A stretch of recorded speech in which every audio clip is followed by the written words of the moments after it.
For many years now, girls have been wrestling in Oregon under basically a co-ed team. And there have been some fantastic pioneers who've done incredible things as females competing in a predominantly boy sport.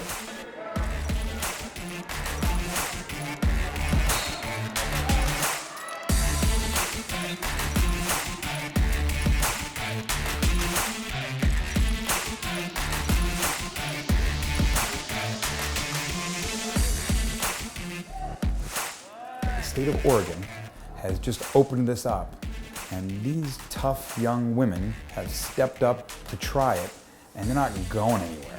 And I'm wickedly impressed by them.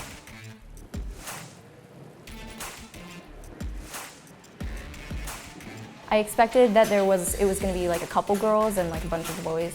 But then as more girls started joining, we learned that there might be a possibility of a girls team, so we started like telling people like join, so thankfully we got one.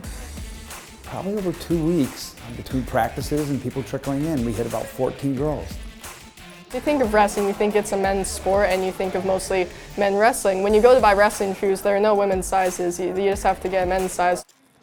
I definitely did not know that there was a girls team because there never has been one before, and I've just never heard of a girls team like at any high school. So I really just went into it basically assuming that I'd only be wrestling guys. 1, 2, 3, go! 1, 5, 6, family!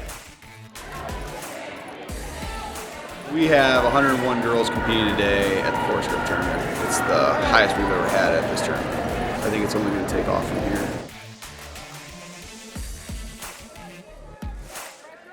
As the OSAA now sponsors the girls wrestling, now other schools are able to have buses, have coaches, have full schedules.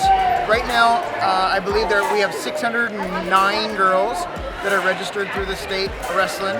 Last year it was around 477, so we've had over 20% growth.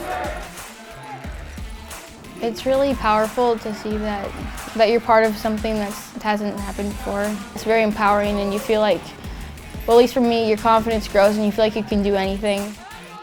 Girls are equal and we can do other things. We all can actually participate in a sport that is a male-dominant sport. You're wrestling? Like, no way. Ooh, that's so hard. They're just like, they can't believe it. And then that's what makes me want to wrestle even more. So then I can like kick some people's butts and be like, actually, like it's not so bad. I love telling people that I'm on the wrestling team. Like, it makes me feel really strong when I tell people that, and they're always like, that's so cool. It makes me feel like I'd be able to protect myself against other people. I wrote a lot of college essays about wrestling, and I just talked about how empowering it was to be on the first women's team that we've had and to be able to welcome more girls in, because I think it's a really fun sport and more girls should be able to do it.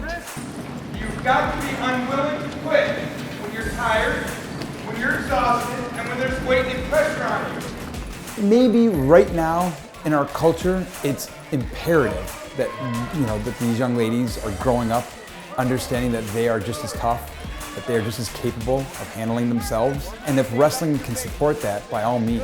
But people will say to me like, you make your boys wrestle. And I'll say, I think everyone should wrestle. I don't think it's just a boy thing. I think people need to learn how to struggle. They need to learn how to work hard. And learning to give 100% effort when it's not easy, and to continue to give 100% effort when it's not easy, is an incredible skill that pays off well in life.